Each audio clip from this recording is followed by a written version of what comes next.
Las llamas consumieron 43 años de mentiras en menos de 10 minutos. 43 años que cabían perfectamente en una caja de zapatos marca Andrea, esa que guardaba en el fondo del closet junto a las cobijas de invierno. Fotografías de boda, aniversarios, cumpleaños, vacaciones en Veracruz, navidades con suéter feo y sonrisa más falsa todavía. Todo ardió esa tarde de octubre en el patio trasero de mi casa en Puebla, mientras el humo subía como las oraciones que dejé de rezar hace décadas. Tenía 68 años y por primera vez en mi vida estaba haciendo exactamente lo que quería hacer, sin pedirle permiso a nadie, ni a mis padres muertos, ni a mi esposo muerto, ni a mis hijos que me veían como si me hubiera vuelto loca. Porque 3 semanas después de quemar esas fotografías, me casé con Rafael. El mismo Rafael que conocí a los 24 años. El mismo que mis padres echaron de la casa a golpes cuando se enteraron de que nos veíamos a escondidas. El mismo que juró esperarme toda la vida si era necesario. Y lo hizo. Esperó 44 años. Me llamo Esperanza Ruiz de Montoya, aunque ya no uso el Montoya, y pronto tampoco usaré el Ruiz. Nací en 1955, en San Martín Texmelucan, un pueblo a media hora de Puebla donde todo mundo se conoce, y los chismes vuelan más rápido que las moscas en el mercado. Crecí en una familia de clase trabajadora, donde papá era empleado de la fábrica textil y mamá lavaba ropa ajena para completar el gasto. Éramos 5 hermanos, y yo la única mujer, lo que significaba que tenía el doble de responsabilidades y la mitad de libertades. Estudié hasta la secundaria porque, según papá, las mujeres no necesitaban más educación que saber cocinar, limpiar y obedecer. A los 24 años conocí a Rafael en la parada del camión. A los 25 me casaron con Rodrigo Montoya. A los 68 dejé de fingir. Pero esa tarde de octubre, viendo cómo las fotografías se retorcían en el fuego, no sentí ni un ápice de arrepentimiento. Sentí alivio, un alivio tan profundo que me dolían los huesos de soltarlo. Porque esas fotos no eran recuerdos, eran evidencia de una vida que nunca quise vivir, de un matrimonio que acepté porque no tuve el valor de decir que no, de 43 años fingiendo que amaba a un hombre que apenas me gustaba. Y ahora que Rodrigo llevaba 2 años bajo tierra, ahora que mis padres hacía décadas que descansaban en el panteón municipal, ahora que mis hijos eran adultos con sus propias vidas y problemas, yo por fin podía respirar, por fin podía elegir, por fin podía decir el nombre de Rafael en voz alta sin que se me cerrara la garganta del miedo.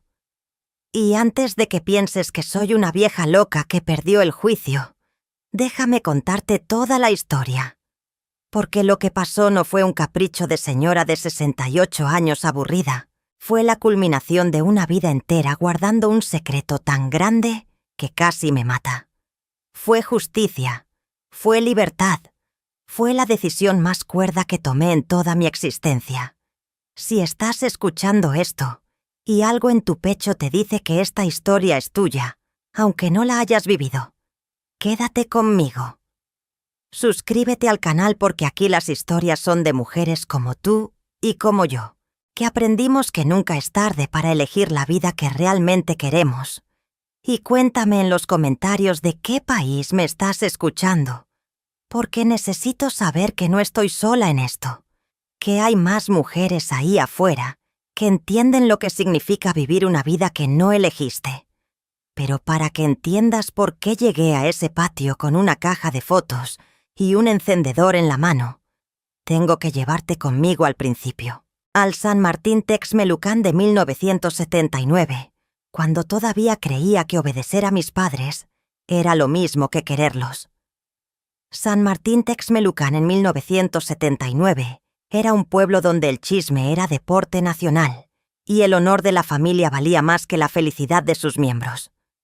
Las calles empedradas olían a pan recién horneado de la panadería Don José, mezclado con el humo de los camiones que iban y venían de la fábrica textil.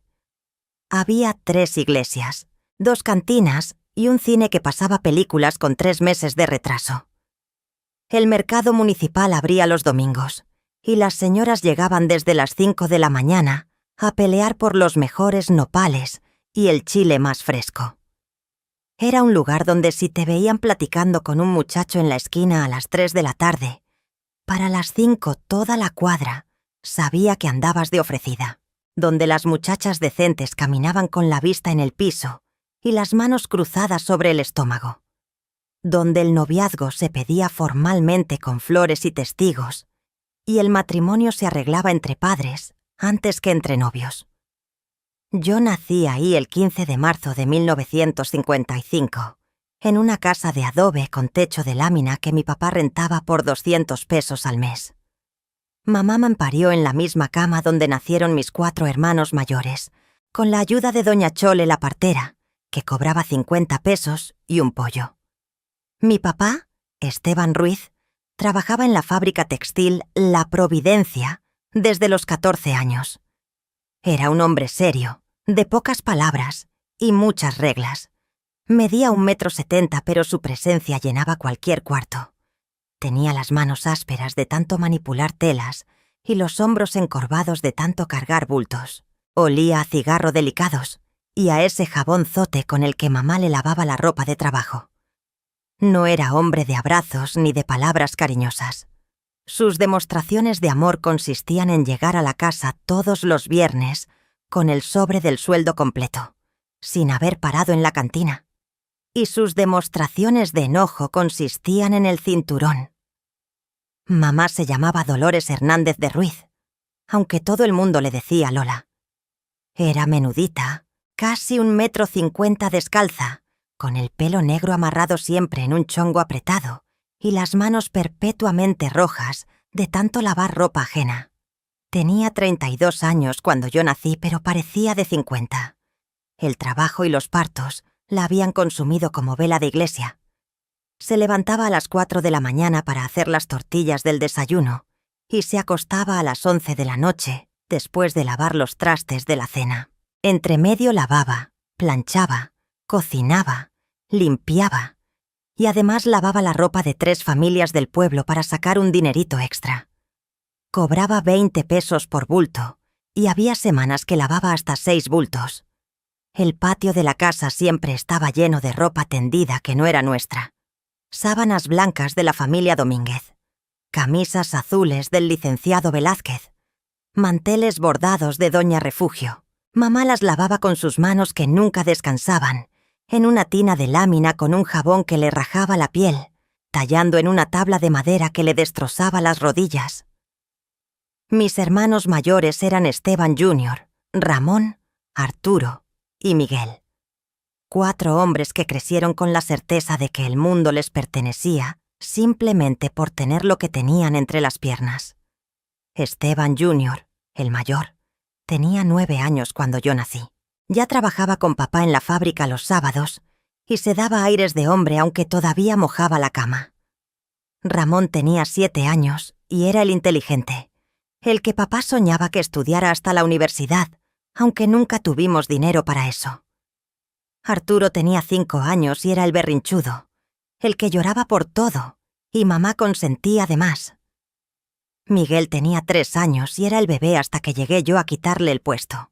Los 4 compartían un cuarto con 2 camas y se peleaban todas las noches por las cobijas.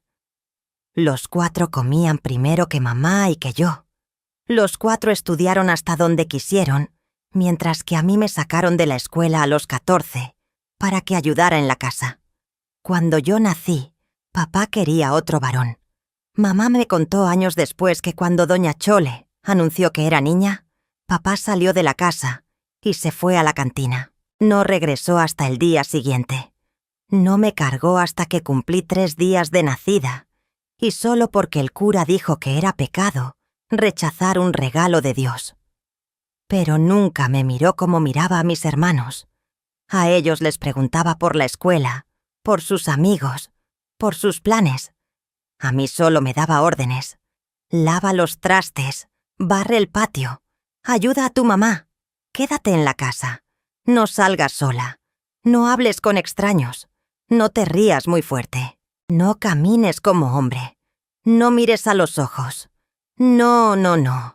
Mi infancia fue una lista interminable de prohibiciones, mientras mis hermanos salían a jugar fútbol en la calle sin tener que pedir permiso. Crecí sabiendo que mi valor como persona estaba directamente relacionado con mi capacidad de servir.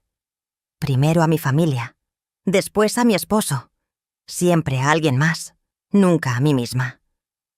Aprendí a hacer tortillas a los 7 años, parada en un banquito frente al comal porque no alcanzaba. Aprendí a lavar ropa a los 8, arrodillada junto a mamá en el patio, tallando hasta que me sangraban las manos. Aprendí a planchar a los 9, quemándome los dedos con la plancha de carbón que pesaba como si estuviera hecha de plomo. Aprendí a cocinar a los 10, memorizando las recetas de mamá que nunca estaban escritas, porque todo era al tanteo y al ojo.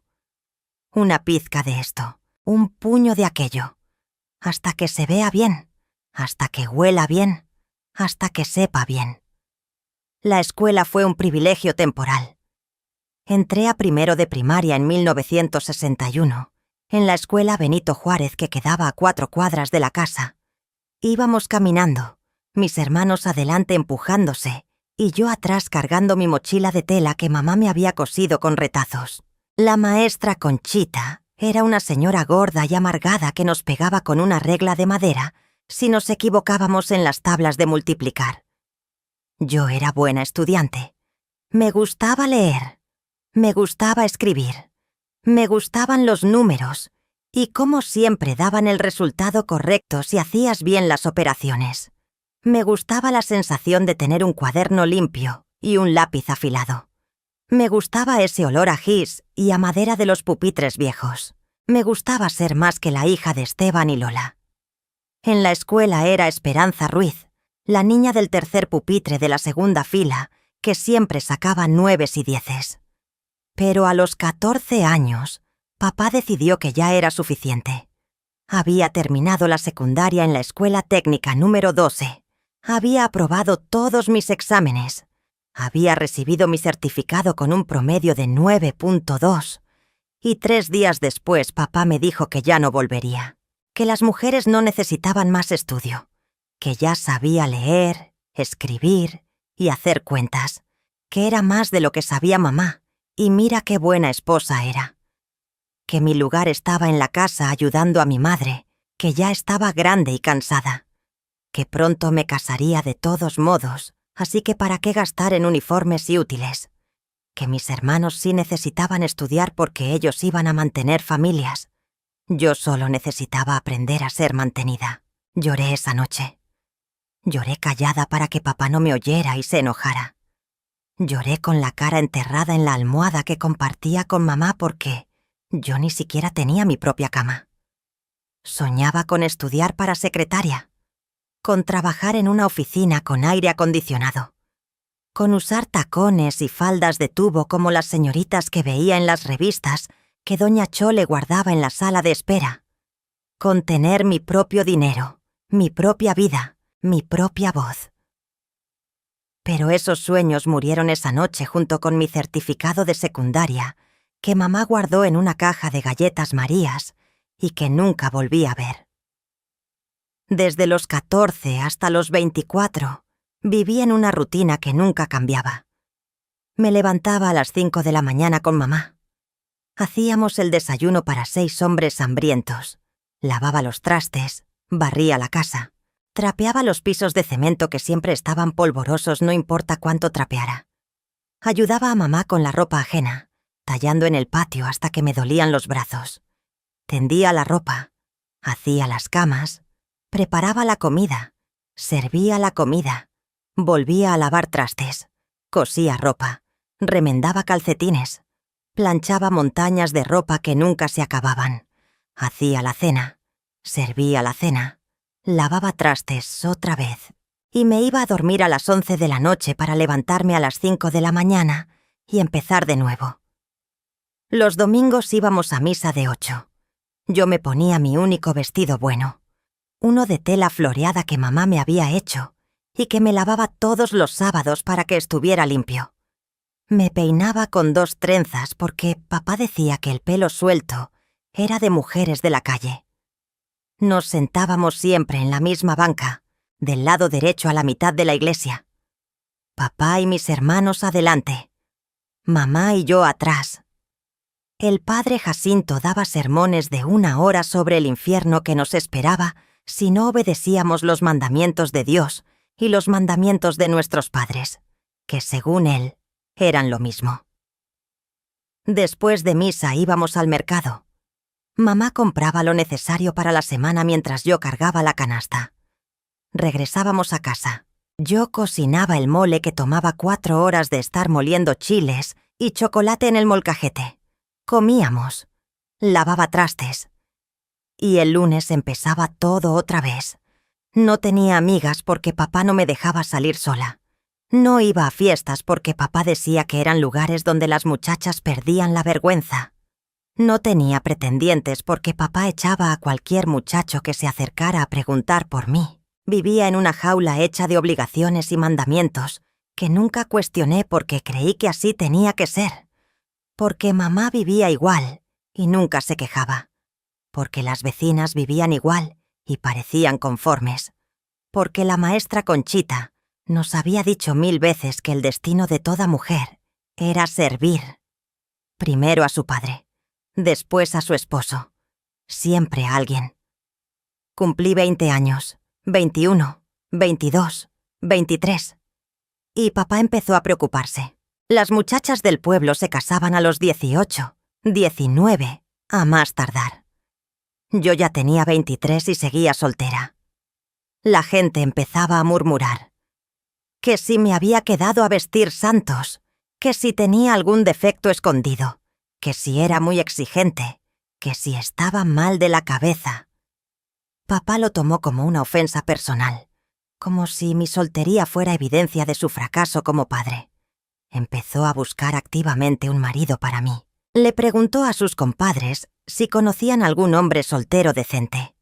Habló con el padre Jacinto. Le pidió a mamá que preguntara entre sus clientas.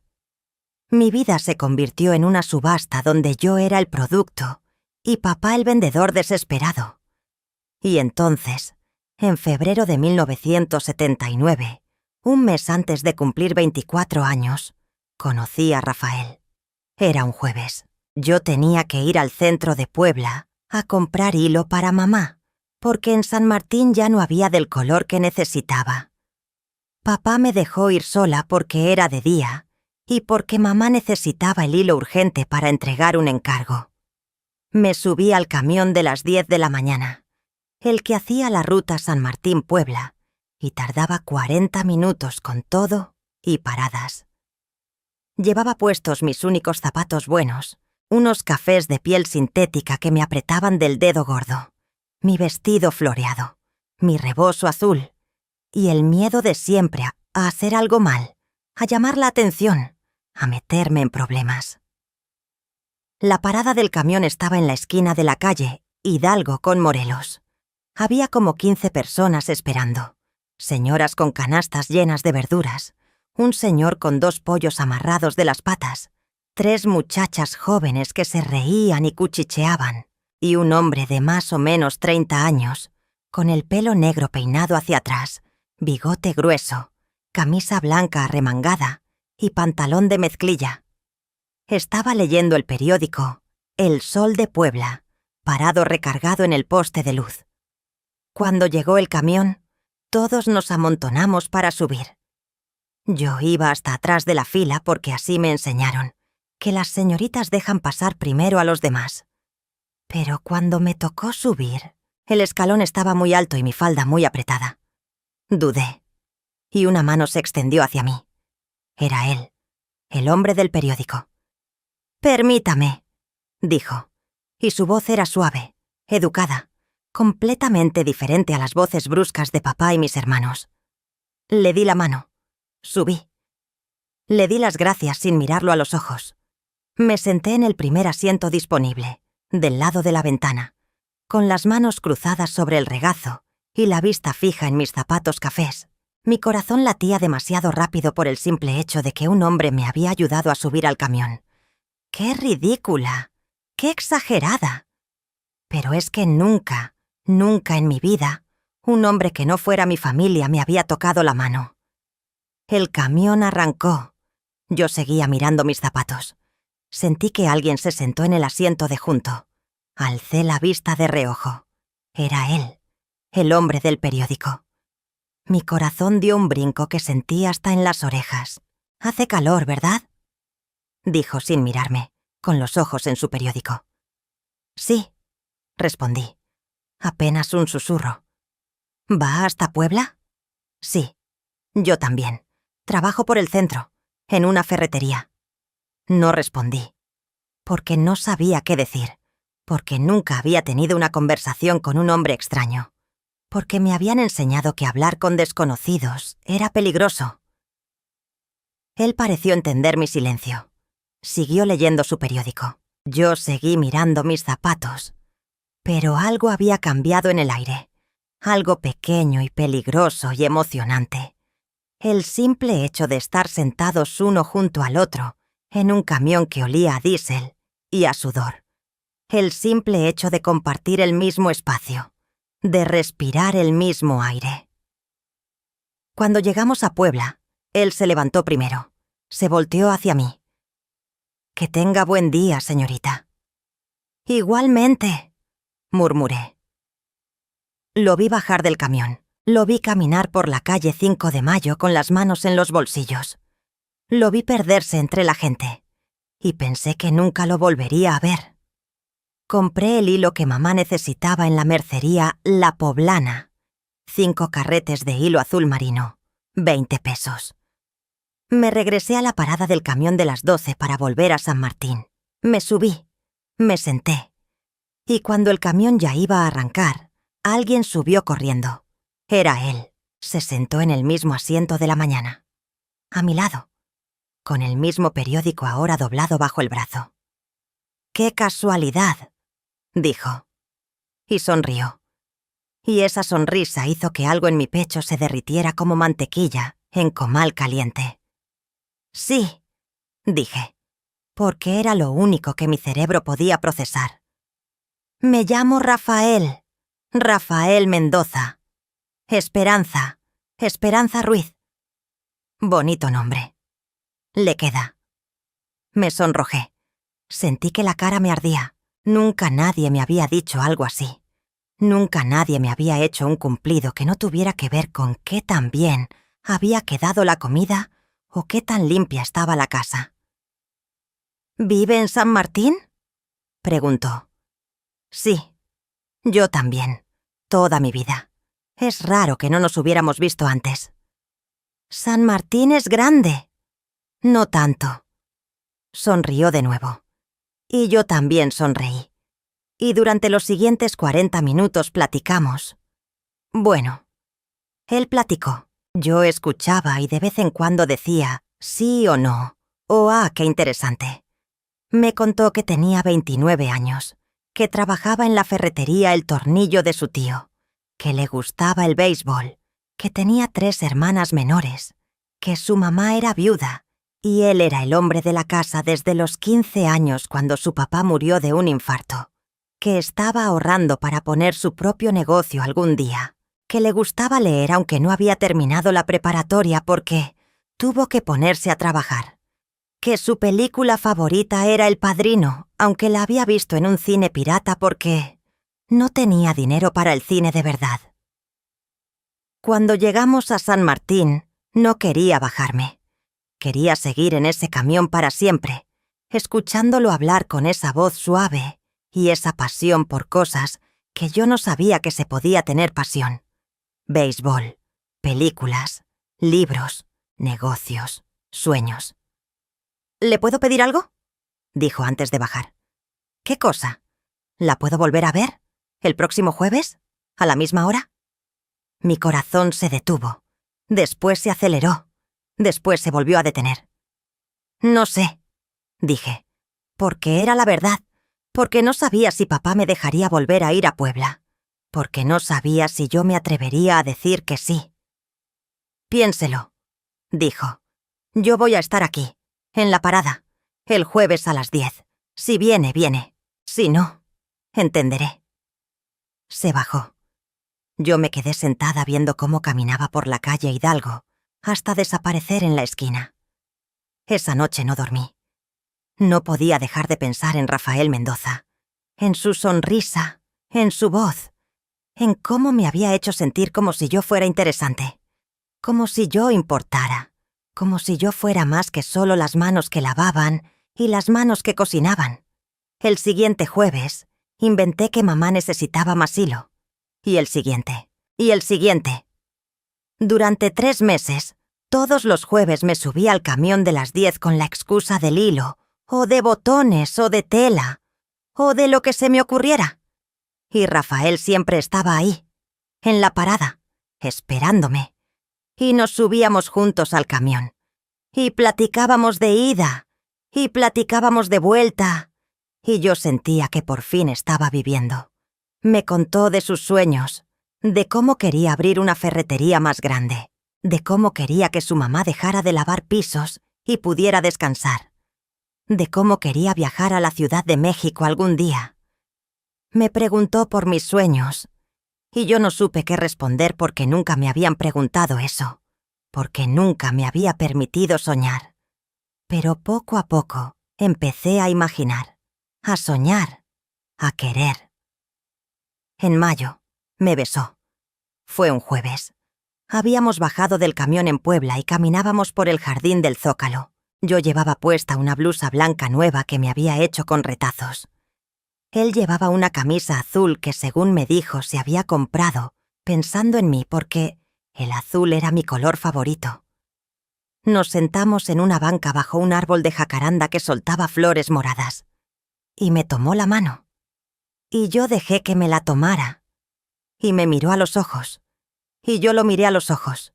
Y se acercó despacio, dándome tiempo de alejarme si quería. Pero no me alejé, y me besó. Y fue el primer beso de mi vida a los 24 años. Y fue suave y dulce y perfecto. «Te amo, Esperanza», dijo cuando se separó. «Yo también te amo», dije. Y era verdad. Lo amaba con una intensidad que me asustaba, con una certeza que nunca había sentido por nada. «Quiero casarme contigo», dijo. «Yo también quiero casarme contigo.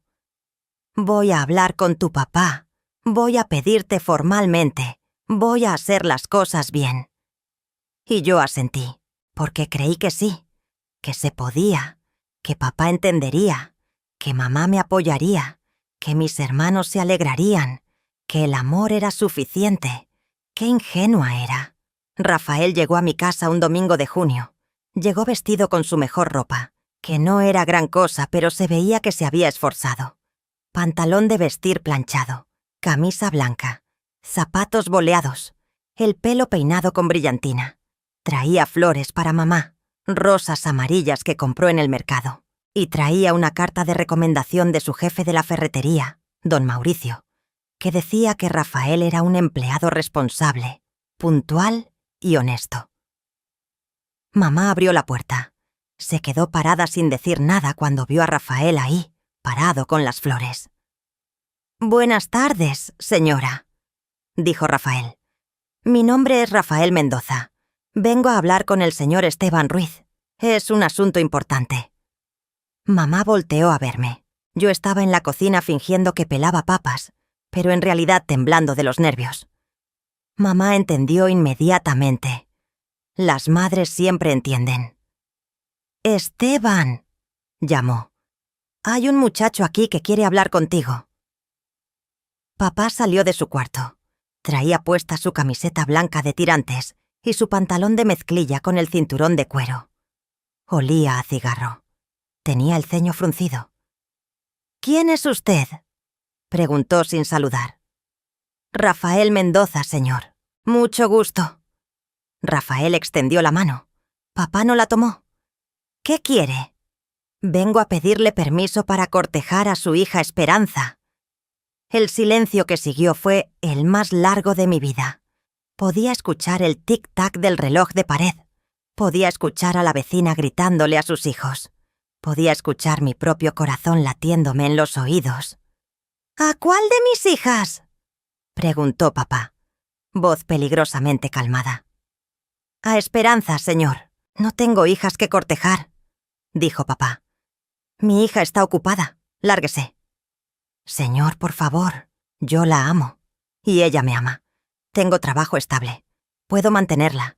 Vengo con buenas intenciones». Le dije que se largue. «Papá, por favor», dije saliendo de la cocina. Las papas peladas olvidadas en la mesa. Papá volteó a verme. Y en sus ojos vi algo que nunca había visto. Rabia. Pura rabia. «¿Tú conoces a este hombre?», preguntó. «Sí». «¿Desde cuándo?» «Desde hace 3 meses». «¿Dónde lo has visto?» En el camión. Cuando voy a Puebla». «¿Has estado viéndote con este hombre a escondidas?» No respondí. Mi silencio fue respuesta suficiente. Papá se quitó el cinturón. Lo vi enrollarlo en su mano. Y supe lo que venía. Rafael también lo supo. Se puso delante de mí. «Señor, no. Por favor. Yo tuve la culpa. Yo la busqué. Ella no hizo nada malo». «Quítese de mi camino», dijo papá.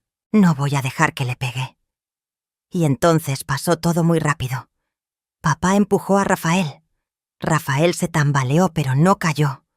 Esteban Jr. y Ramón salieron del cuarto. Vieron la escena. Fueron directamente hacia Rafael. Lo agarraron de los brazos.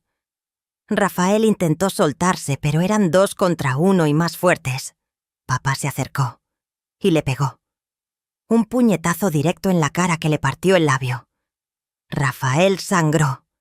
Mamá gritó. Yo grité. Intenté acercarme, pero Arturo me agarró del brazo y me detuvo. «Si vuelvo a verte cerca de mi hija, te mato», dijo papá. «¿Me oíste? Te mato». «Esperanza», gritó Rafael. «Te amo. No te voy a olvidar. Te lo juro. Sáquenlo de mi casa», ordenó papá. Mis hermanos arrastraron a Rafael hasta la puerta. Lo aventaron a la calle. Le tiraron las flores que había traído. Cerraron la puerta. Y se voltearon hacia mí. «Tú», dijo papá.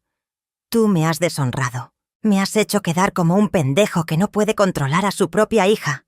Me has avergonzado delante de todo el pueblo». «Papá, yo». El cinturón cayó sobre mi espalda. 1 vez, 2 veces, 3 veces.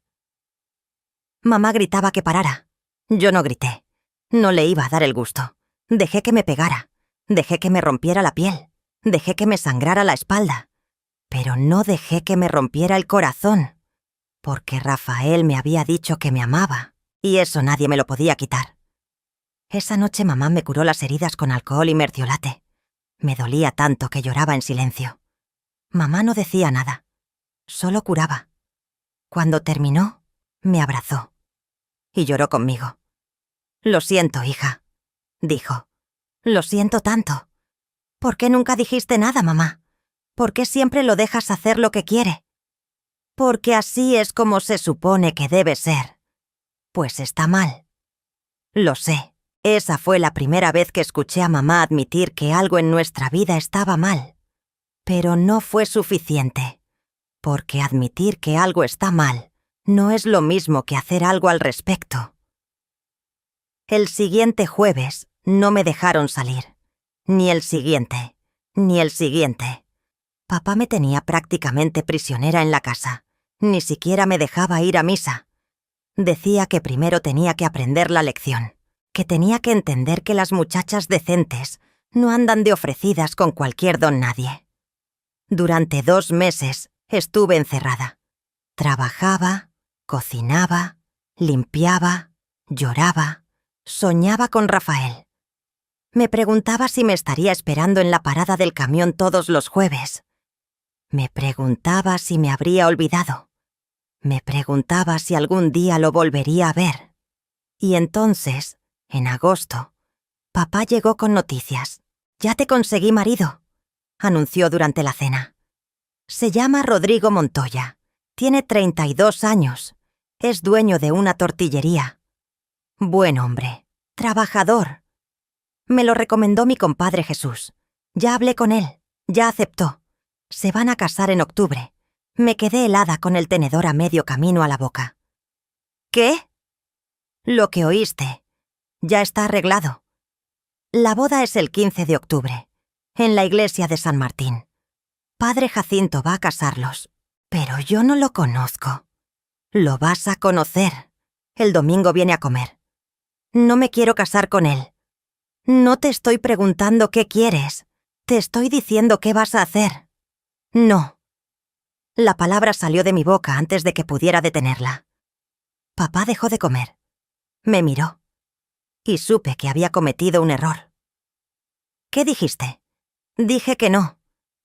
Se levantó de la mesa. Se acercó. Yo también me levanté, lista para correr si era necesario. «Vas a casarte con Rodrigo Montoya», dijo. «O te saco de esta casa y no vuelves a poner un pie aquí. ¿Me entendiste?» «Prefiero que me saques». Me abofeteó. Mamá gritó. Mis hermanos se quedaron callados viendo su comida. Yo me toqué la mejilla que me ardía. Y lo miré a los ojos. Y vi que estaba hablando en serio. ¿Me casaba con Rodrigo Montoya o me quedaba en la calle? «Tienes hasta el domingo para decidir», dijo. «O te casas con quien yo te diga, o te vas de esta casa sin nada, ni ropa, ni dinero, nada. A ver cómo le haces». Esa noche consideré huir a Puebla, buscar a Rafael, casarme con él aunque fuera por el civil, aunque papá me desheredara, aunque nunca volviera a ver a mamá. Consideré ser valiente. Consideré elegir el amor por encima del miedo. Pero tenía 24 años. No tenía dinero. No tenía trabajo. No tenía educación más allá de la secundaria. No tenía amigos. No tenía a dónde ir. Y Rafael no sabía nada de lo que estaba pasando. No sabía que me querían casar con otro. No sabía dónde vivía exactamente. No teníamos forma de comunicarnos. El domingo, Rodrigo Montoya llegó a comer. Era un hombre feo. Lo siento, pero era verdad. Era gordo, bajo, calvo, con dientes amarillos de tanto fumar y aliento que olía a cebolla podrida. Tenía 32 años, pero parecía de 50.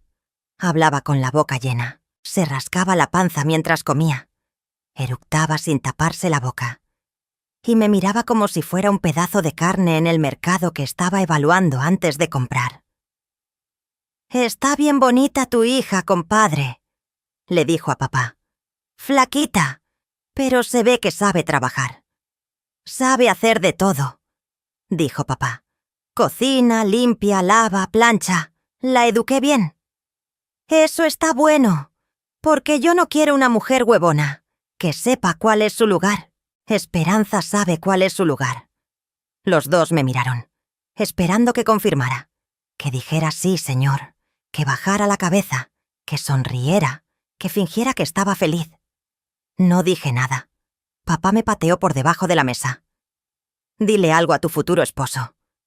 «Mucho gusto», dije, sin emoción, sin vida. «El gusto es mío, chulita», dijo Rodrigo.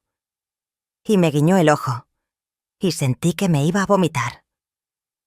La boda se pactó para el 15 de octubre de 1979, 2 meses y medio después de esa comida horrible.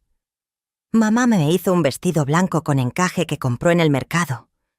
Papá pagó la misa y un pequeño convite en el salón de la iglesia con mole, arroz y frijoles para 50 personas. Rodrigo compró los anillos, 2 aros de oro de 14 quilates que costaron 800 pesos en la joyería La Perla. Durante esos 2 meses intenté escapar 3 veces. La primera vez llegué hasta la parada del camión, pero Ramón me alcanzó y me llevó de vuelta a casa. La segunda vez empaqueté algo de ropa en una bolsa y salí por la ventana de madrugada. Pero Arturo me estaba esperando afuera. Me habían puesto vigilancia. La tercera vez fingí estar enferma para que me llevaran al doctor. Pensé que en el camino podría correr, Pero papá me llevó él mismo, agarrándome del brazo tan fuerte que me dejó moretones. Intenté hablar con mamá, suplicarle que me ayudara, que hablara con papá, que me defendiera. «No puedo, hija», dijo. «Si yo hablo, tu papá se va a enojar conmigo también, y yo no tengo a dónde ir». Entonces nos vamos las dos. «¿A dónde? ¿Con qué dinero? ¿A hacer qué? Yo ya estoy vieja. No me van a dar trabajo. Y tú tampoco tienes oficio. Nos moriríamos de hambre». «Prefiero morirme de hambre que casarme con ese hombre». «No digas eso. Rodrigo no es tan malo. Tiene negocio. Tiene casa propia. Te va a mantener bien. Vas a tener mejor vida que conmigo». «No me importa el dinero. Yo amo a Rafael». «El amor se acaba, hija. El amor no pone comida en la mesa». «¿Tú amabas a papá cuando te casaste?» Mamá se quedó callada. Y esa fue respuesta suficiente. «¿Y eres feliz?» «Estoy viva. Tengo techo. Tengo comida. Eso es más de lo que muchas tienen». «Pues yo quiero más que eso. Entonces vas a sufrir toda tu vida, porque las mujeres como nosotras no tenemos derecho a querer más». Esas palabras se me clavaron como cuchillos, porque venían de mamá, de la mujer que se suponía que me amaba más que nadie en el mundo, y me estaba diciendo que me resignara, que aceptara, que me conformara, que viviera muerta como ella había vivido muerta. El 15 de octubre de 1979 amaneció nublado. Llovió toda la mañana. Mamá dijo que era de buena suerte que lloviera el día de la boda. Yo dije que era señal de que no debía casarme. Nadie me escuchó. Me pusieron el vestido blanco. Me peinaron con un chongo alto. Me pintaron los labios de rosa pálido. Me pusieron el velo. Y cuando me vi en el espejo, no me reconocí. La mujer que me miraba de vuelta tenía los ojos muertos. La mujer que me miraba de vuelta ya había perdido. Caminé hacia la iglesia agarrada del brazo de papá. La gente del pueblo estaba en la calle viendo pasar a la novia. Sonreían, aplaudían, gritaban felicidades. Y yo quería gritar que me estaban obligando, que no quería, que amaba a otro hombre. Pero no lo hice, porque tenía miedo, porque no tenía a dónde ir, porque no fui lo suficientemente valiente. Entramos a la iglesia. El órgano tocaba la marcha nupcial. Rodrigo estaba parado frente al altar con un traje café que le apretaba de la panza y una sonrisa que mostraba sus dientes amarillos. El padre Jacinto esperaba con su Biblia y su estola morada. La iglesia olía a incienso y a flores marchitas. Caminé por ese pasillo como caminan los condenados hacia el patíbulo, paso a paso, sin prisa, sin esperanza. Y cuando llegué al altar, miré hacia atrás una última vez. Y lo vi. Rafael estaba parado hasta atrás de la iglesia, empapado de lluvia, con el labio todavía hinchado de donde papá le había pegado 3 meses atrás, con los ojos rojos, con las manos hechas puños. Nuestras miradas se encontraron, y en sus ojos vi todo lo que yo sentía: amor, dolor, desesperación, y una pregunta silenciosa: ¿de verdad vas a hacer esto? Abrí la boca. Iba a decir algo. Iba a gritar que no, que pararan todo, que no me quería casar. Iba a correr hacia él. Iba a elegir el amor por encima del miedo. Pero papá me apretó el brazo, fuerte, doloroso, amenazante, y cerré la boca. Y me volteé hacia el altar, y el padre Jacinto empezó la ceremonia, y Rafael se fue de la iglesia, y yo me casé con Rodrigo Montoya. Y esa fue la última vez que vi a Rafael durante 44 años. Hasta aquí llevamos aproximadamente 700 palabras. Noto que ya estamos desarrollando bien la historia, pero necesito mantener el control del conteo de palabras y asegurarme de que cada sección cumpla con su meta. Continuaré con la sección 3, que debe tener entre 3, 504, 00 palabras con las señales detalladas. Luego colocaré el CTA 1B en el momento apropiado. Déjame continuar con el desarrollo de la vida establecida y las señales sutiles del conflicto que vendrá. La vida como señora de Rodrigo Montoya empezó exactamente como imaginé. Mal. Pero nunca imaginé qué tan mal podía ponerse con el tiempo. La noche de bodas fue humillante. Rodrigo no fue violento, pero tampoco fue tierno. Me trató como un objeto que había comprado y tenía derecho a usar. No me preguntó si estaba lista. No le importó que yo estuviera llorando. No le importó que fuera mi primera vez. Terminó en 5 minutos, se volteó y se durmió.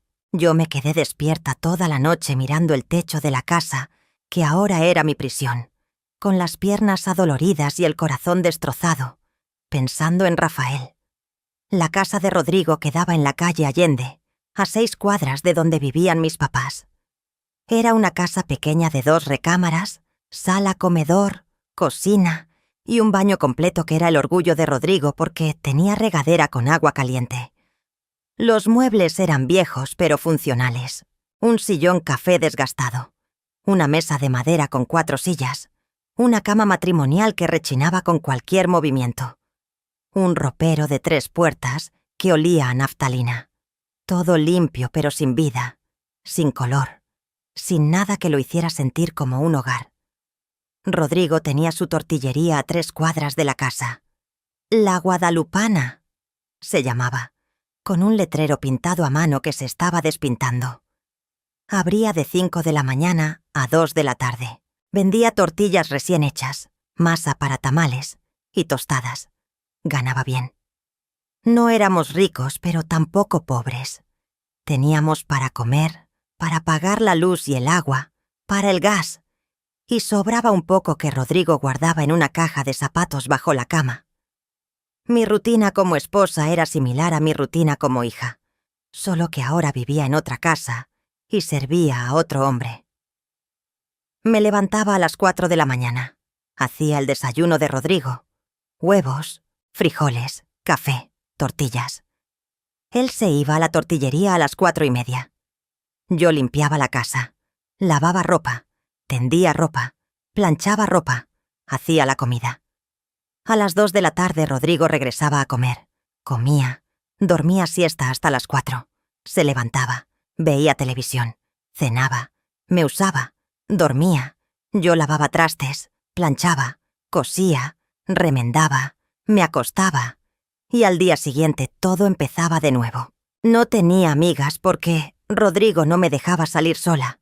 No trabajaba porque, según él, las esposas de hombres trabajadores no necesitaban trabajar. No iba a visitar a mamá más de una vez a la semana, porque Rodrigo decía que ya no era parte de esa familia, que ahora mi familia era él. No iba a fiestas, no iba a misa sin él, no iba a ningún lado sin su permiso. Los primeros 6 meses de matrimonio, lloré todas las noches. Lloré callada en el baño para que Rodrigo no me oyera y se enojara. Lloré por Rafael. Lloré por la vida que podría haber tenido. Lloré por la mujer que pude haber sido. Lloré por mi libertad que había cambiado por seguridad. Por mi amor que había cambiado por supervivencia. Y entonces dejé de llorar. Porque me di cuenta de que las lágrimas no cambiaban nada, que podía llorar toda mi vida y seguiría estando casada con Rodrigo, seguiría viviendo en esa casa sin color, seguiría sirviendo a un hombre que no amaba. Entonces decidí que si iba a estar atrapada, al menos no iba a darle el gusto de verme destruida. Iba a sobrevivir, iba a aguantar, iba a conformarme, como mamá, como todas las mujeres que conocía. A los 26 años quedé embarazada de mi primer hijo. Rodrigo estaba feliz, quería un varón. Yo no sentía nada, ni felicidad ni tristeza. Solo aceptación. El embarazo fue normal. Las náuseas, los antojos, la panza que crecía, el cansancio. Di a luz en el Hospital General de Puebla en marzo de 1981. Un niño sano de 3 kilos 200 gramos. Rodrigo lo llamó Rodrigo Jr. Yo le decía Rigo para diferenciarlo de su papá. Rigo era un bebé tranquilo. No lloraba mucho. Dormía bien. comía bien. Y cuando me miraba con esos ojos negros que tenía, yo sentía algo que no había sentido en años. Amor. Real, profundo, incondicional. Lo amé desde el momento en que lo puse en mi pecho. Lo amé con una intensidad que me asustó, porque ese niño dependía completamente de mí. Y yo tenía que protegerlo, tenía que criarlo bien, tenía que asegurarme de que él nunca tratara a una mujer como Rodrigo me trataba a mí. 2 años después nació mi segundo hijo, otro varón. Rodrigo lo llamó Alberto, yo le decía Beto. Y 2 años después de eso nació Gabriela, mi única hija, mi niña preciosa que salió igualita a mí.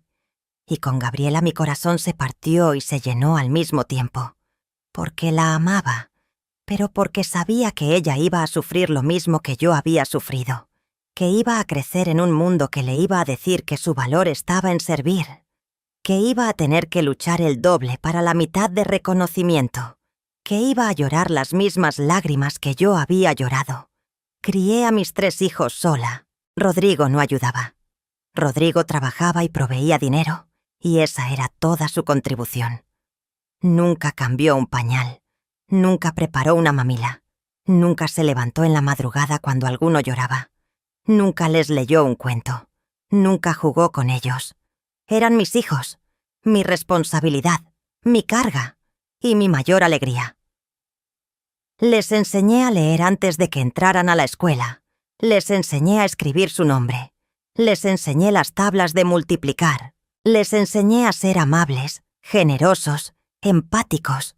Les enseñé que las mujeres merecen respeto, que los hombres lloran y está bien, que el amor es más importante que el dinero, que la familia se elige, no solo se nace en ella. Rodrigo me contradecía. Les decía a los niños que los hombres no lloran, que las mujeres están para servir, que él era la autoridad y había que obedecerlo sin cuestionar.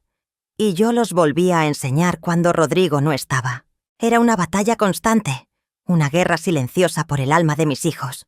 Los años pasaron. Rigo creció. Beto creció. Gabriela creció.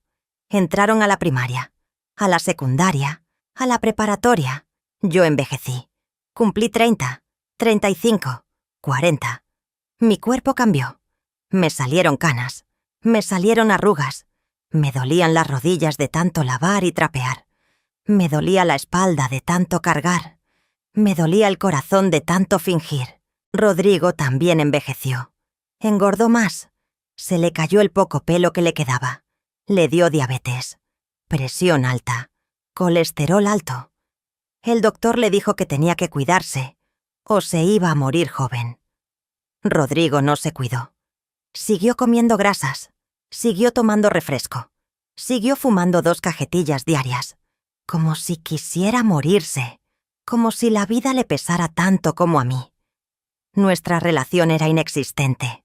Éramos 2 extraños viviendo bajo el mismo techo.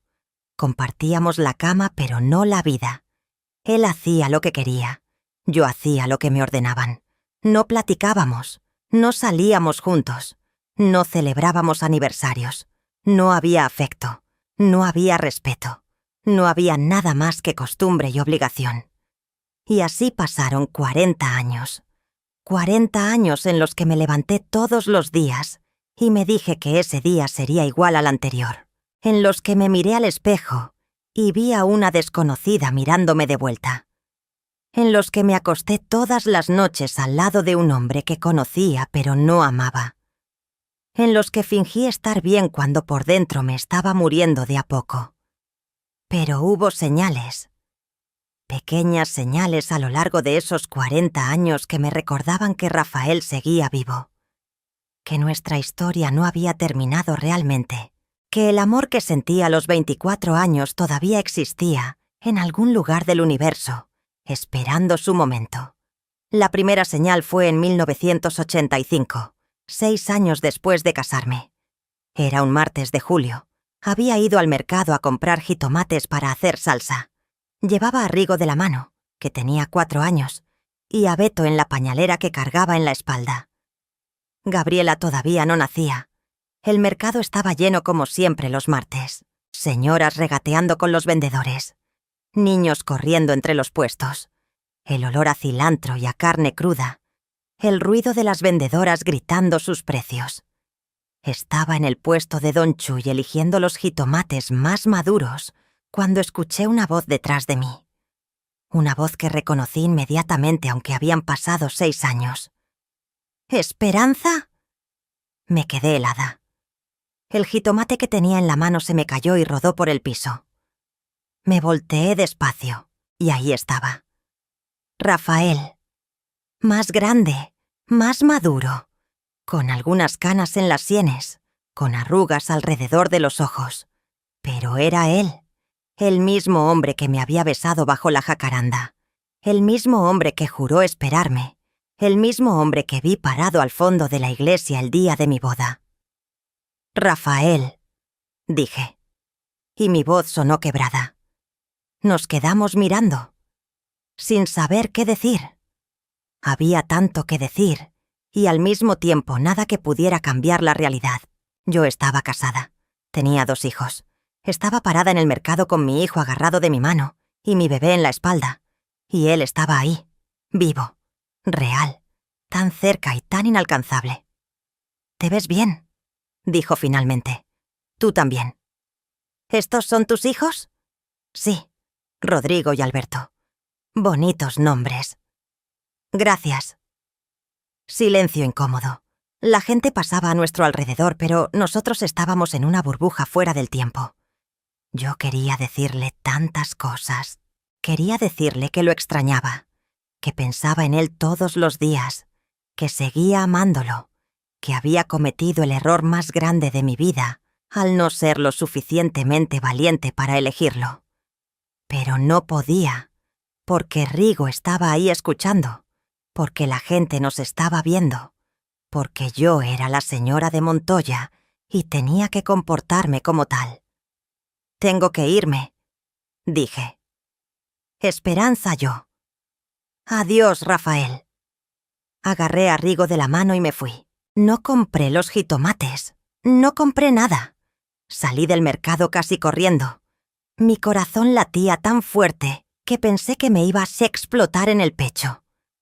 Las lágrimas me corrían por las mejillas y ni siquiera intentaba limpiarlas. Rigo me preguntaba por qué estaba llorando. Le dije que tenía algo en el ojo. Esa noche no dormí. Me quedé despierta pensando en Rafael, en cómo se había visto, en lo que había querido decir, en si él también pensaba en mí, en si se había casado, en si tenía hijos, en si era feliz, en si alguna vez me había perdonado por no haber sido lo suficientemente valiente. La segunda señal fue en 1992, 13 años después de casarme. Estaba en el banco haciendo un depósito para Rodrigo. Era viernes por la tarde y el banco estaba lleno. Yo esperaba mi turno en la fila cuando alguien tocó mi hombro. Me volteé. Era una señora mayor, como de 60 años, con el pelo completamente blanco y anteojos gruesos. «¿Tú eres Esperanza Ruiz?», preguntó. «Sí», dije confundida. No la conocía. «Soy Lucía Mendoza, la mamá de Rafael». El mundo se detuvo. La mamá de Rafael, parada frente a mí en el banco, después de 13 años. «Mucho gusto, señora», dije automáticamente. «Rafael me contó de ti, de cómo se conocieron, de lo que pasó». Yo: «Lo siento mucho, señora». «No tienes que disculparte, hija. Tú no tuviste la culpa. Los tiempos eran diferentes. Los papás eran más estrictos. Lo entiendo». «¿Cómo está Rafael?». Doña Lucía sonrió con tristeza. «Está bien. Se casó hace 5 años, con una muchacha de Cholula. Tienen 2 niñas.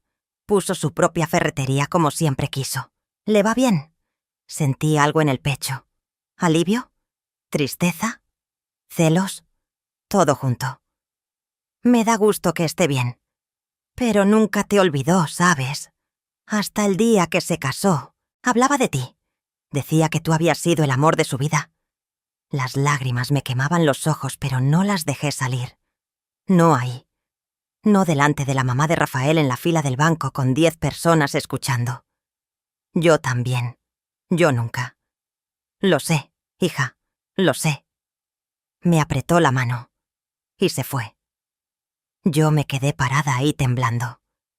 Cuando me tocó mi turno en la ventanilla, la cajera tuvo que repetirme 3 veces qué necesitaba porque yo no la escuchaba.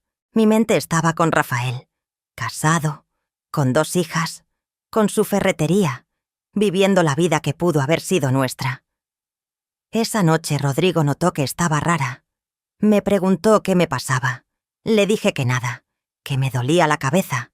Me fui a dormir temprano. Me encerré en el baño y lloré hasta que no me quedaron más lágrimas. La tercera señal fue en 1998, 19 años después de casarme. Fue el día del cumpleaños 43 de Rodrigo. Habíamos hecho una cena pequeña en la casa con mis papás, mis hermanos y algunos amigos de Rodrigo. Yo había cocinado todo el día. Mole, arroz, frijoles, ensalada, pastel de chocolate. La casa estaba llena de gente que reía y platicaba y bebía cerveza.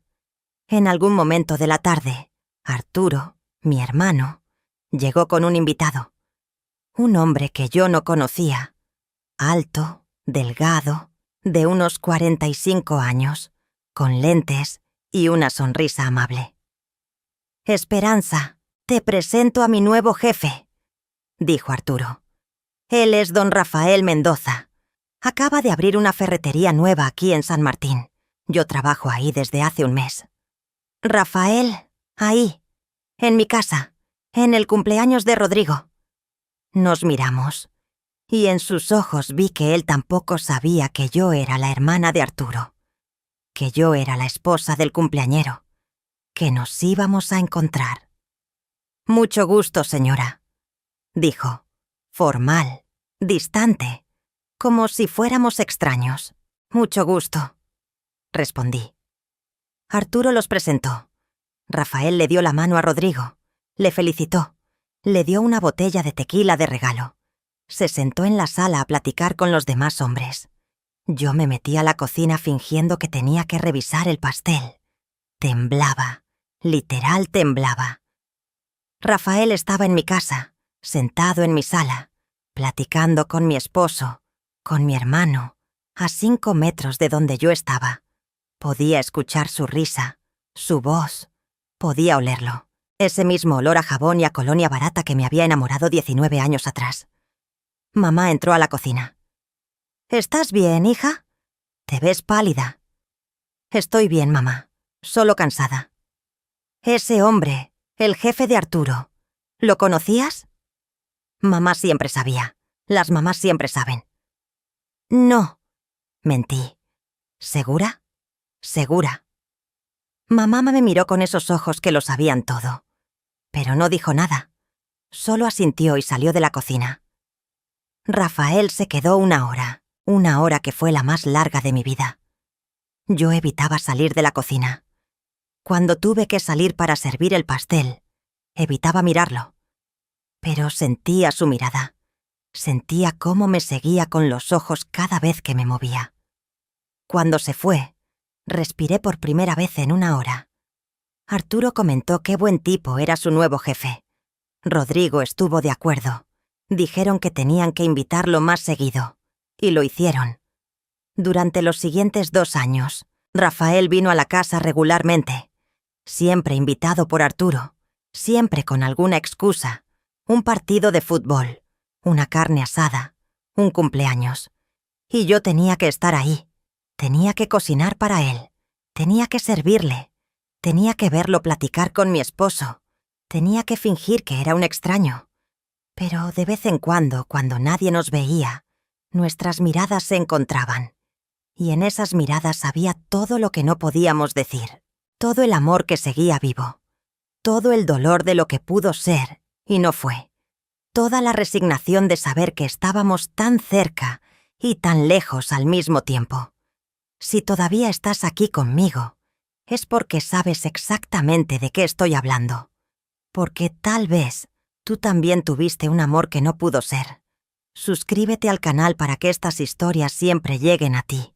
Porque aquí no estás sola. Aquí hay más mujeres como tú y como yo, que entendemos lo que significa vivir guardando secretos que duelen. La cuarta señal fue, en 2005, 26 años después de casarme. Para entonces mis hijos ya eran adultos. Rigo tenía 24 años y trabajaba con Rodrigo en la tortillería. Beto tenía 22 y estudiaba contaduría en una universidad en Puebla. Gabriela tenía 20 y acababa de casarse con un muchacho de Cholula. Yo tenía 50 años y parecía de 60. El trabajo, los años, el matrimonio sin amor, todo me había consumido. Rodrigo tuvo su primer infarto ese año. Estaba en la tortillería cuando se cayó. Rigo llamó a la ambulancia. Lo llevaron al hospital. Estuvo 5 días en terapia intensiva. Los doctores dijeron que había sido leve, pero que era una advertencia, que tenía que cambiar su estilo de vida, o el próximo infarto lo mataría. Rodrigo no cambió nada. Y yo me di cuenta de algo terrible. Yo quería que se muriera, no activamente. No es que fuera a hacer algo para matarlo. Pero cuando el teléfono sonó ese día y Rigo me dijo que papá estaba en el hospital, mi primer pensamiento no fue: «Oh Dios, espero que esté bien». Mi primer pensamiento fue: «Por favor que sea grave». ¿Qué tipo de persona piensa eso de su esposo? ¿Qué tipo de esposa desea la muerte de su marido? Una esposa que ha estado muerta en vida durante 26 años. Ese tipo de esposa. Durante la recuperación de Rodrigo, Rafael mandó flores al hospital. Un arreglo grande de rosas blancas con una tarjeta que decía: «Pronta recuperación. Rafael Mendoza». Arturo las trajo, las puso en la mesa junto a la cama de Rodrigo, y yo las miraba todos los días pensando que Rafael había tocado esa tarjeta, que había pensado en nosotros al mandarlas, que sabía que yo las iba a ver. La quinta señal fue, en 2011, 32 años después de casarme. Fue el año que Rodrigo tuvo su segundo infarto. Este fue más grave, mucho más grave. Estuvo 2 semanas en el hospital. Salió con el corazón dañado, con prohibición de trabajar, con una lista de medicamentos tan larga como mi brazo, con órdenes del doctor de hacer reposo absoluto. Rodrigo se convirtió en mi tercer hijo. Tenía que darle sus medicinas, llevar cuenta de sus citas médicas, cocinarle sin sal, ni azúcar, ni grasa, ayudarlo a bañarse, ayudarlo a vestirse, escuchar sus quejas constantes de que la comida no sabía a nada, de que estaba aburrido, de que se quería morir. Y yo lo cuidaba, porque era mi deber, porque me había casado en la salud y en la enfermedad, porque así me educaron. Pero por dentro estaba vacía. Por dentro me daba igual si vivía o moría. Por dentro ya lo había llorado hace 30 años. Rafael se enteró. Arturo se lo contó. Y un día llegó a visitarlo. Tocó a la puerta. Traía una canasta con frutas y galletas sin azúcar. Entró. Se sentó con Rodrigo en la sala. Platicaron de negocios, de política, de fútbol. Y yo les servía café sin azúcar y galletas integrales que sabían a cartón, y los veía platicar, a mi esposo enfermo y al hombre que amaba. Cuando Rafael se iba a ir, me acompañó a la puerta. Rodrigo se había quedado dormido en el sillón. Estábamos solos en la entrada. Rafael me miró. «¿Cómo estás tú?», preguntó. «Bien». «Esperanza, de verdad, ¿cómo estás?». «Cansada», admití. «Lo siento. No es tu culpa. Debí haber luchado más por ti. Y yo debí haber sido más valiente». Nos quedamos en silencio. Todo lo que no dijimos durante 32 años flotando en el aire entre nosotros. «Si alguna vez necesitas algo, lo que sea», dijo. «Lo sé. Gracias». Se fue. Yo cerré la puerta. Me quedé parada ahí con la mano en la perilla temblando. Porque Rafael me había dicho que si necesitaba algo, estaba ahí. Y eso era más de lo que Rodrigo me había dicho en 32 años de matrimonio. La sexta señal fue en 2019, 40 años después de casarme. Mamá murió ese año. Tenía 84 años. Llevaba meses enferma del corazón. Se apagó como vela, callada, sin quejarse. ¿Cómo vivió? El velorio fue en la funeraria San José. Toda la familia estaba ahí. Mis hermanos, sus esposas, sus hijos, Rodrigo, mis hijos, los amigos de mamá, la gente del pueblo y Rafael. Llegó solo. Su esposa había muerto 2 años antes de cáncer. Sus hijas vivían en otros estados. Llegó con flores, con un rosario, con una cara de genuina tristeza. «Lo siento mucho, Esperanza», dijo cuando me vio. «Gracias, Rafael. Tu mamá fue una buena mujer». «Lo sé. ¿Necesitas algo?» «No, estoy bien». Pero no estaba bien. No estaba ni tantito bien. Mamá se había muerto. La única persona en el mundo que sabía la verdad de mi vida. La única que entendía por qué había aceptado casarme con Rodrigo. La única que nunca me juzgó, aunque tampoco me ayudó. Rafael se quedó todo el velorio. Rezó el rosario. Acompañó en el entierro. Y cuando todo terminó, cuando todo mundo se fue, cuando solo quedábamos la familia cercana en el panteón, me vio de lejos. Y asintió. Como diciéndome lo siento. Como diciéndome estoy aquí. Como diciéndome sigues sin estar sola, aunque te sientas sola. La séptima señal fue en 2020, 41 años después de casarme. El año de la pandemia. El año que el mundo se detuvo. El año que Rodrigo tuvo su tercer infarto. Este fue el definitivo. Murió en el hospital. Solo. Porque por el COVID no nos dejaban entrar. Murió conectado a máquinas. Murió sin que ninguno de sus hijos lo despidiera. Murió sin que yo le dijera. ¿Qué le iba a decir? No lo sé. Murió. Tenía 66 años. Yo tenía 65. Habíamos estado casados 41 años. Y cuando me llamaron para decirme que había muerto, no lloré, no grité, no me desmayé. Solo dije, «Ok, gracias», y colgué. Mis hijos pensaron que estaba en shock, que el dolor vendría después. Pero nunca vino, porque uno no puede llorar lo que nunca tuvo. Yo nunca tuve un matrimonio de verdad. Nunca tuve un compañero. Nunca tuve amor. Tuve 41 años de obligación. De costumbre. De resignación. Y cuando eso termina no se llora, se respira. El entierro fue pequeño por la pandemia. Solo familia cercana. Rafael no pudo ir. Nadie que no fuera familia podía ir. Pero mandó flores. Rosas blancas. Como siempre. Y cuando bajaron el ataúd de Rodrigo a la tierra, yo no sentí tristeza. Sentí alivio. Sentí libertad. Sentí culpa por sentir alivio y libertad. Pero por encima de todo, sentí que finalmente, después de 41 años, mi vida me pertenecía de nuevo. La octava y última señal fue en 2021, 2 años antes de casarme con Rafael. 1 año después de que Rodrigo murió. Yo estaba en el mercado comprando verduras. Era sábado por la mañana. El mercado estaba lleno. Y de repente, en medio de la multitud, lo vi. Rafael, comprando naranjas en el puesto de Doña Tere.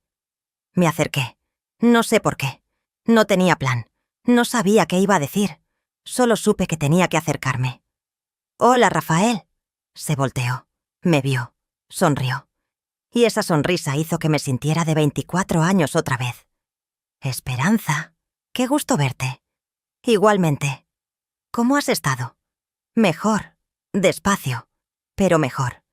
«Me da gusto». Silencio. La gente pasaba a nuestro alrededor. Doña Tere nos miraba con curiosidad.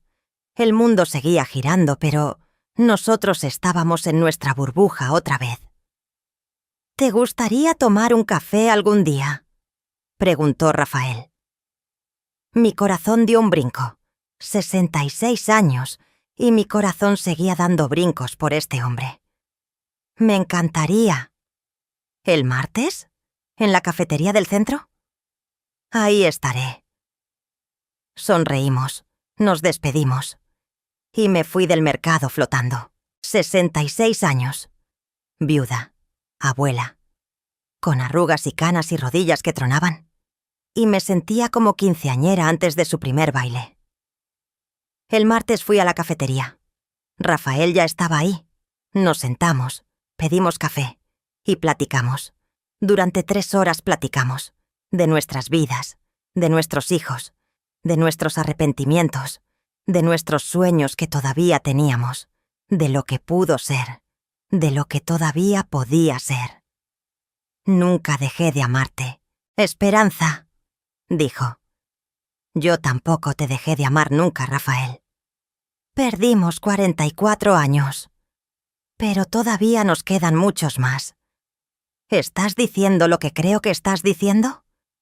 Estoy diciendo que tengo 66 años y que ya no me queda tiempo para tener miedo. Estoy diciendo que te amo.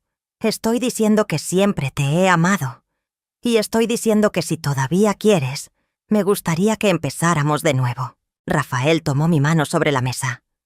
Y lloró. Y yo lloré. Y las personas en la cafetería nos miraban como si estuviéramos locos. 2 viejitos llorando en una mesa.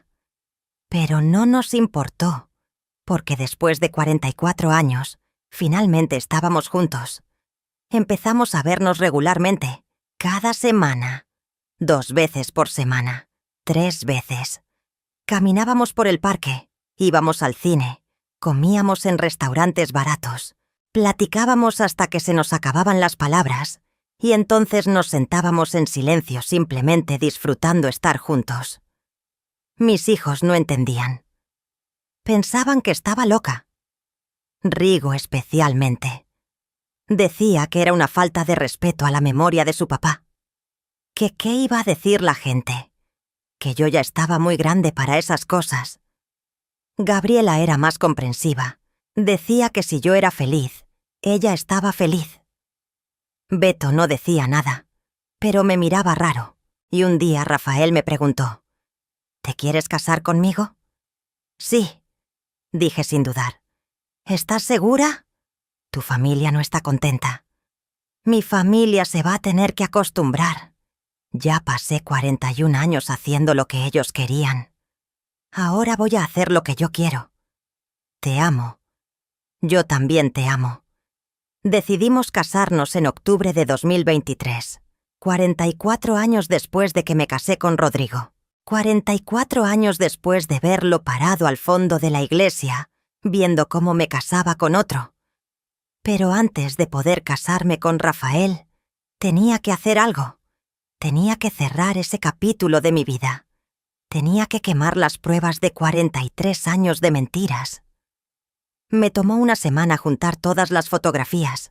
Estaban regadas por toda la casa, en álbumes viejos guardados en el closet, en cajas de zapatos bajo la cama, en marcos en la sala y en las recámaras. Fotos de mi boda con Rodrigo, fotos de aniversarios que celebramos sin amor, fotos de navidades fingidas, fotos de cumpleaños vacíos, fotos de vacaciones obligadas, 43 años de evidencia fotográfica de una vida que no quise vivir. Las fui sacando una por una de sus marcos, de sus álbumes, de sus escondites. Las fui juntando en una caja de zapatos marca Andrea que encontré vacía en el closet. Y cuando terminé, la caja estaba llena hasta el tope. 43 años cabían perfectamente en una caja de zapatos. Rigo vino a visitarme ese día. Me vio con la caja en las manos. ¿Qué haces, mamá? Nada que te importe. ¿Esas son las fotos de papá? Sí. ¿Por qué las tienes en una caja? Porque las voy a quemar. Se quedó helado. Literalmente helado, con la boca abierta sin poder procesar lo que acaba de escuchar. ¿Qué dijiste? Dije que las voy a quemar. Estás loca. No puedes hacer eso. Sí puedo. Son mis fotos, mi vida, mi decisión. Son fotos de papá. Son recuerdos de nuestra familia. Son recuerdos de una mentira. ¿Cómo puedes decir eso? Estuviste casada con papá 43 años. Y fueron los 43 años más miserables de mi vida. Rigo me miró como si no me reconociera. Y tal vez no me reconocía, porque la mamá que él conocía era sumisa, callada, obediente. Esta nueva versión de mí que decía lo que pensaba y hacía lo que quería era una desconocida para él. «Papá te quería», dijo. «Tu papá no me quería. Tu papá me toleraba. Hay diferencia». Eso no es cierto. ¿Alguna vez viste a tu papá decirme que me amaba? ¿Viste alguna vez a tu papá tratarme con cariño? ¿Viste alguna vez a tu papá hacer algo por mí que no fuera darme dinero para el gasto? Rigo se quedó callado.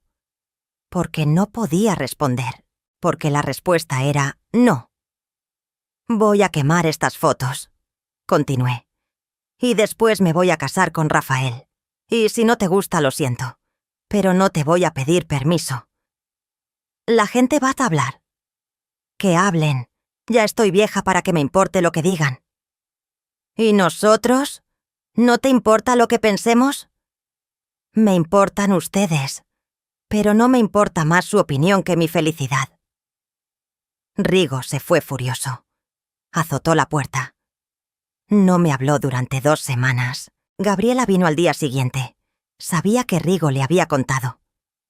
«Mamá, ¿de verdad vas a quemar las fotos?» «Sí». «¿Por qué?» «Porque necesito cerrar ese capítulo. Porque esas fotos representan una vida que no elegí. Porque antes de empezar mi nueva vida con Rafael, necesito terminar completamente con la vieja». Gabriela se sentó conmigo en la mesa de la cocina. Me tomó la mano. «¿Fuiste infeliz todo este tiempo?» «Sí, todo este tiempo que creí que tenías un matrimonio normal». «Sí». «¿Por qué nunca dijiste nada?» «Porque así me enseñaron. Porque creí que así tenía que ser. Porque no sabía que podía elegir diferente». «¿Y ahora sí sabes?» «Ahora sé que es muy tarde para tener miedo. Que si me muero mañana, quiero morirme habiendo vivido aunque sea un día de verdad. Un día siendo yo. Un día eligiendo mi propia vida». Gabriela lloró. Yo lloré. Nos abrazamos y ella me dijo: «Quémalas, mamá. Quémalas todas. Y cásate con Rafael. Y sé feliz. Te lo mereces». Beto llegó más tarde. Se había enterado por Rigo. Vino directo del trabajo todavía con su traje de contador y su maletín de piel. «Mamá, tengo que hablar contigo». «Dime». «Rigo dice que vas a quemar las fotos de papá». «Así es». «¿Por qué?» «Ya le expliqué a tu hermano. Ya le expliqué a tu hermana. No tengo energía para explicártelo a ti también. Solo dime una cosa. ¿Estás segura de lo que estás haciendo?» «Más segura que de cualquier otra cosa en mi vida». Beto asintió. Se sentó. Me miró con esos ojos que tiene que son igualitos a los míos. «¿Alguna vez amaste a papá?» «No». «¿Alguna vez lo intentaste?» «Los primeros 10 años, sí. Después me di por vencida». «¿Y Rafael?» «A Rafael lo he amado desde el día que lo conocí. Y voy a amarlo hasta el día que me muera». «Ok». «¿Ok qué?» «Ok, quema las fotos. Cásate con Rafael. Haz lo que te haga feliz. Ya te toca». Me abrazó. Y me di cuenta de que mis hijos ya no eran niños. Eran adultos, con sus propias vidas, con sus propios matrimonios, con sus propios problemas. Y yo ya no tenía que vivir para ellos. Ya había hecho mi trabajo. Ya los había criado. Ya los había sacado adelante. Ahora me tocaba a mí. 3 días después, un martes de octubre de 2023, salí al patio trasero de mi casa con la caja de zapatos y un encendedor. Era media tarde. El cielo estaba azul y despejado. Hacía calor, pero no demasiado. Los pájaros cantaban. La vecina gritaba algo a sus nietos. El mundo seguía siendo normal mientras yo me preparaba para hacer algo que nunca pensé que tendría el valor de hacer. Puse la caja en el piso de cemento. La abrí. Saqué la primera foto. Era de mi boda. Yo parada junto a Rodrigo frente al altar. Él sonriendo con sus dientes amarillos. Yo con los ojos muertos. Prendí el encendedor. Acerqué la llama a la esquina de la foto. Prendió. Vi cómo el fuego consumía primero mi vestido blanco, después mi cara, después la cara de Rodrigo. Vi cómo 44 años de arrepentimiento se convertían en cenizas. Saqué la siguiente foto. Un aniversario. ¿El 10º? ¿El 15º? No me acuerdo. Rodrigo y yo en un restaurante barato, fingiendo estar felices. La quemé. Otra foto. Navidad con los niños pequeños. Rigo y Beto con sus pijamas a cuadros. Gabriela en mi regazo. Rodrigo detrás de nosotros con cara de aburrido. La quemé. Otra. Vacaciones en Veracruz. Playa, sol, arena. Y yo con cara de que preferiría estar en cualquier otro lugar. La quemé. Una tras otra. Foto tras foto. 43 años de memorias falsas convirtiéndose en humo. Y con cada foto que quemaba, sentía que un peso se me quitaba del pecho. Sentía que respiraba mejor. Sentía que finalmente, me estaba liberando. Gabriela llegó a media quema. Se sentó a mi lado. No dijo nada. Solo me acompañó, viendo cómo el fuego se comía el pasado. ¿Te arrepientes?, preguntó después de un rato. De quemar las fotos, no. De haberme casado con tu papá. Hice pausa. No me arrepiento porque si no me hubiera casado con él, no tendría a ustedes 3. Y ustedes son lo mejor que me pasó en la vida. Pero me arrepiento de no haber sido lo suficientemente valiente para elegir diferente. Me arrepiento de 43 años fingiendo.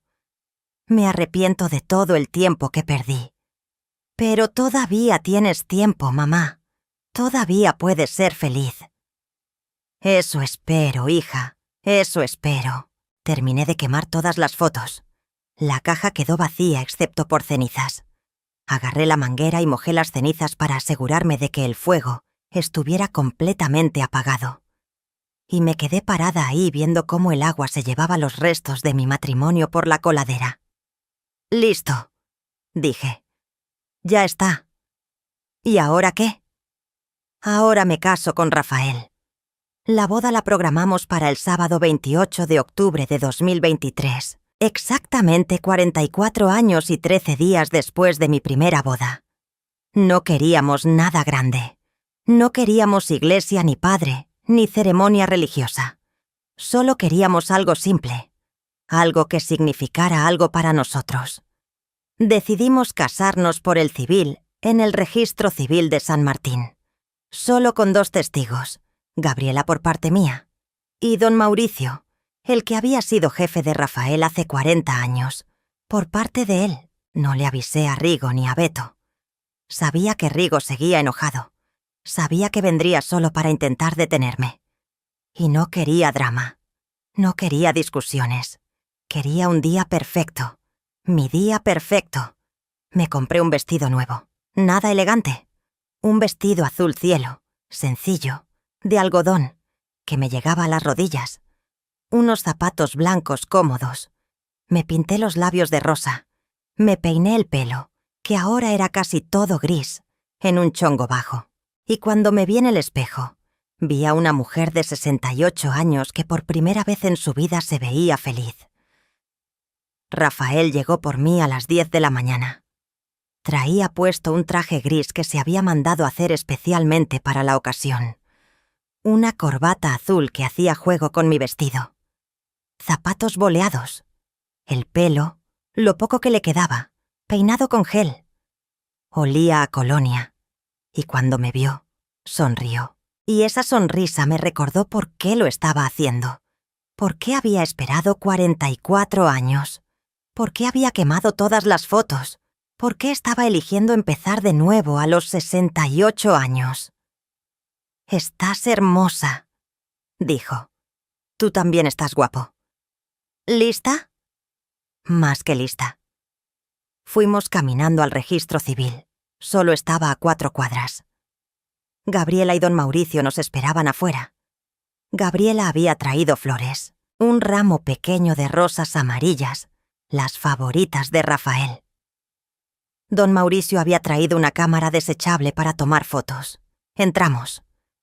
El oficial del registro nos hizo pasar a una oficina pequeña con un escritorio de metal y una bandera de México colgada en la pared. Nos pidió nuestras identificaciones. Revisó nuestras actas de nacimiento.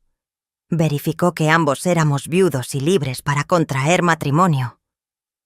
¿Están seguros?, preguntó. A su edad, podrían simplemente vivir juntos, sin necesidad de papeles. «Estamos seguros», dijimos al mismo tiempo.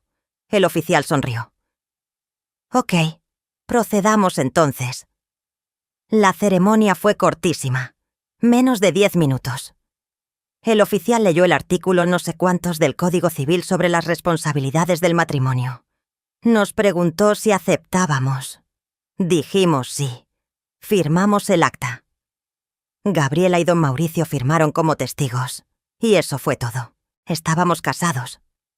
Rafael me besó. No fue un beso apasionado. Fue un beso suave, tierno, lleno de 44 años de espera. Y cuando nos separamos, los dos teníamos lágrimas en los ojos.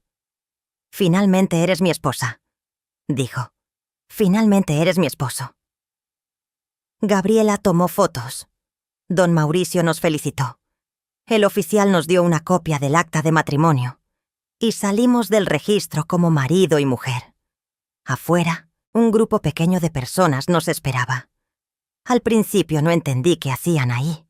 Después reconocí caras. Amigas de Gabriela, vecinas, gente del pueblo que se había enterado y había venido a presenciar.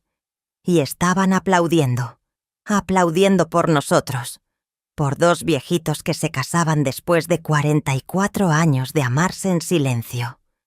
Una señora mayor se acercó. Debía tener como 80 años. No la conocía. «Felicidades, mijita», dijo. «Me da tanta alegría ver que nunca es tarde para el amor». Otra señora se acercó. «Yo también tuve un amor de juventud que perdí», dijo. «Nunca lo volví a ver. Me da gusto que ustedes sí pudieron». Y otra. «Mi esposo murió hace 3 años. Creí que mi vida se había acabado. Pero verlos a ustedes me da esperanza». Una tras otra, mujeres que no conocía se acercaban a felicitarnos, a decirnos que les dábamos esperanza, que les demostrábamos que nunca es tarde, que el amor sí existe. Y yo me di cuenta de algo importante.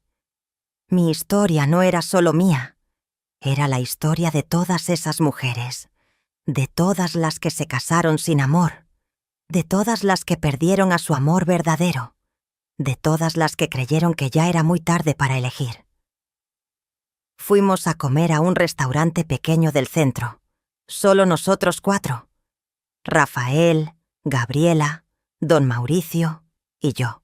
Pedimos pozole y tostadas y agua de Jamaica. Y comimos y platicamos y reímos. Y fue el mejor día de mi vida.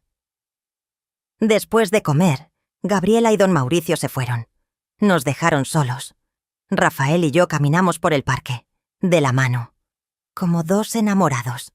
Y la gente nos miraba, algunos con cariño, otros con curiosidad, otros con juicio. Pero no nos importó. Nos sentamos en una banca bajo un árbol, la misma banca donde nos habíamos sentado 44 años atrás, cuando me dio mi primer beso. «¿Te arrepientes?», preguntó Rafael. «¿De qué?». «De haber esperado tanto tiempo. Me arrepiento de no haber sido valiente a los 24, pero no me arrepiento de haberlo sido a los 68. Yo tampoco. ¿Cuánto tiempo crees que nos quede?». «No sé. 5 años. 10 si tenemos suerte. 20 si somos muy afortunados. Entonces aprovechemos cada día». Eso planeo hacer. Me besó. Y en ese beso había 44 años de espera. 44 años de amor que nunca murió. 44 años de fe en que algún día estaríamos juntos. Esa noche dormí en casa de Rafael. Era una casa pequeña pero bonita, con plantas en el patio, con fotos de sus hijas en la sala, con libros en repisas, con vida, con color, con amor. Nos acostamos en su cama. No pasó nada, solo nos abrazamos. Solo nos quedamos dormidos uno en brazos del otro. Y fue perfecto, porque no necesitábamos más que eso. Solo necesitábamos estar juntos. Rigo se enteró de la boda 3 días después. Llegó a la casa furioso. ¿Cómo pudiste casarte sin avisarme?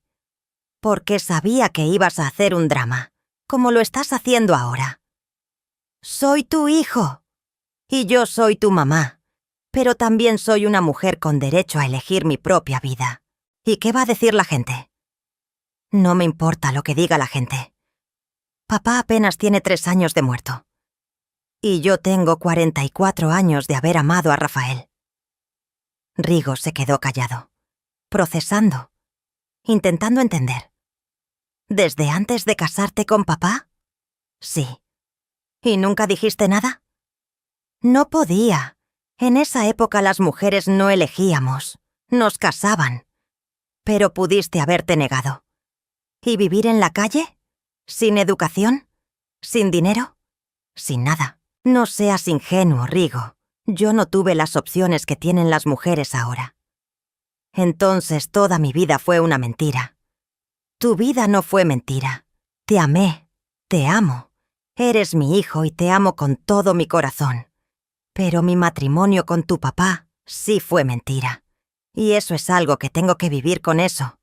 Pero al menos ahora, en lo que me queda de vida, voy a vivir en verdad. Rigo se fue.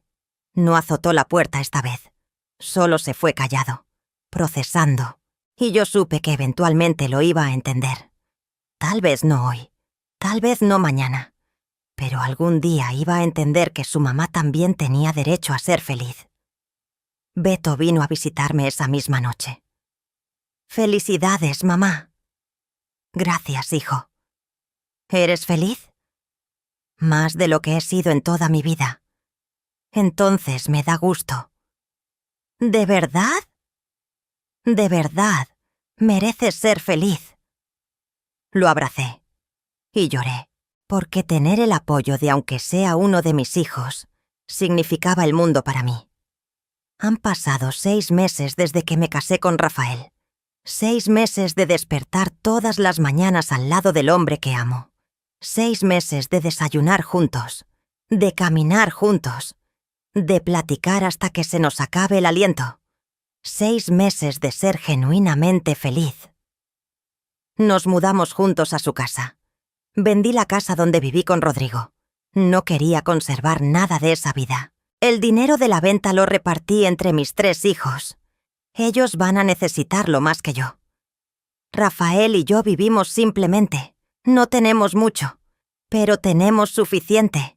Tenemos comida, tenemos techo, tenemos salud y tenemos amor. Y eso es más de lo que muchos tienen. Rigo eventualmente vino al hacer las paces. No está completamente feliz con mi decisión, pero la respeta. Vino a cenar con Rafael y conmigo. Fue incómodo al principio, pero después se relajó. Rafael le cayó bien. Platicaron de negocios, de fútbol, de política. Y cuando se fue, me dio un abrazo y me dijo: «Está bien, mamá, te ves feliz, y eso es lo que importa». Y lloré. Porque tener el perdón y la aceptación de mis hijos era lo último que necesitaba para estar completamente en paz. Ahora Rafael y yo planeamos. Planeamos viajes pequeños, a Oaxaca, a Guanajuato, a todos los lugares que nunca pudimos visitar. Planeamos un huerto en el patio. Planeamos adoptar un perro. Planeamos envejecer juntos. Planeamos morir juntos. Porque si tenemos que morir, que sea habiendo vivido.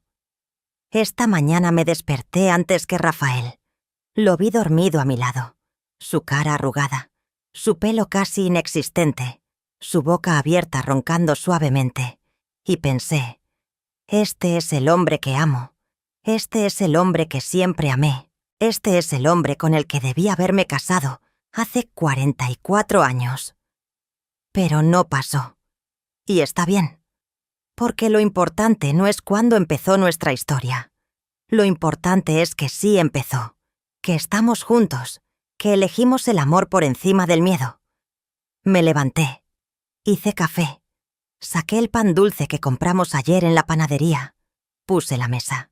Y cuando Rafael se despertó y salió de la recámara con su pijama arrugada y su cara de recién levantado, me sonrió.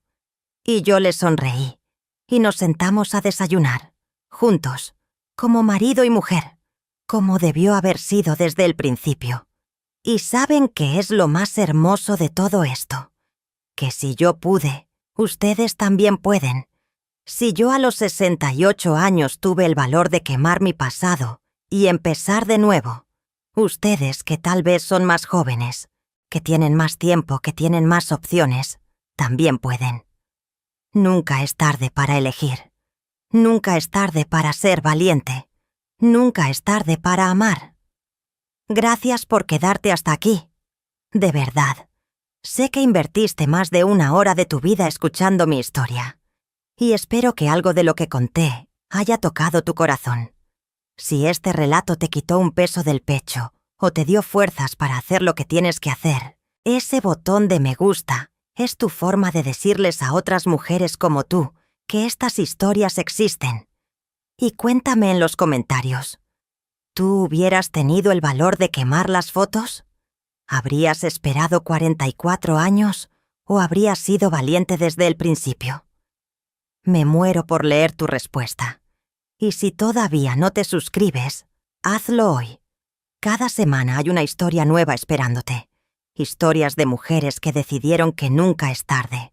Y antes de irte, quiero que sepas algo. En la descripción del video y en el primer comentario fijado, está el link a los libros que he creado para este canal. No son libros de autoayuda llenos de frases bonitas y consejos genéricos. Son compañía real. Son palabras para los días en que necesitas recordar que eres más fuerte de lo que crees. Son reflexiones para las noches en que te preguntas si tomaste las decisiones correctas. Son historias como esta que te recuerdan que nunca, nunca es tarde para elegir tu propia vida. Si quieres llevar eso contigo, el link está esperándote. Como Rafael me esperó, como el amor verdadero siempre espera. Y recuerda, el amor que es real siempre encuentra su camino de regreso.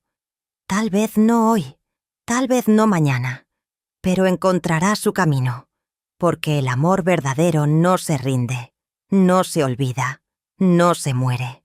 Yo soy Esperanza Ruiz de Mendoza, Llano de Montoya. Y esta fue mi historia.